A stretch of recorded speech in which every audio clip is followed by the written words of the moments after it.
చాలా simple and tasty chicken gravy curry prepare చేసేసుకోనికి KG chicken తీసేసుకొని శుభ్రంగా కడిగేసుకోవాలి. ఇప్పుడు ఇందులోకి సరిపడా కారం, ఉప్పు, అల్లం వెల్లుల్లి పేస్ట్, పసుపు, గరం మసాలా, ధనియాల పొడి, ఆయిల్ వేసేసుకొని అంతా కలిపేసుకొని మూత పెట్టేసి ఒక హాఫ్ అన్ అవర్ పక్కన పెట్టేసుకోండి.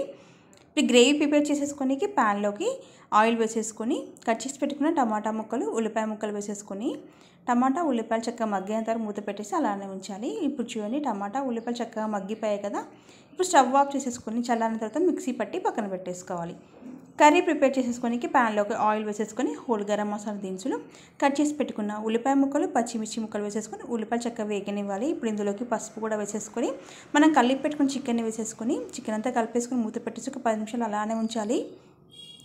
ఇప్పుడు చూడండి 10 నిమిషాల తర్వాత చికెన్ ఆయిల్లో ఫ్రై అయిపోయి వాటర్ కూడా పైకి పేరుకున్నాయి కదా. ఇప్పుడు ఇందులోకి మనం ప్రిపేర్ చేసి పెట్టుకున్న గ్రేవీని వేసేసుకొని సరిపడా వాటర్ వేసేసి చక్కగా చికెన్ ఉడికేంత వరకు అలానే ఉంచాలి. ఇప్పుడు చూడండి చికెన్ చక్కగా ఉడికిపోయి ఆయిల్ కూడా పైకి పేరుకుంది కదా. ఇప్పుడు ఇందులో కొత్తిమీర వేసేసుకొని సర్వ్ చేసుకుంటే అంతేనండి, ఎంతో simple and tasty chicken gravy curry ready. చాలా చాలా టేస్టీగా ఉంటుంది. కంపల్సరీ ట్రై చేయండి. Thanks for watching. Subscribe please.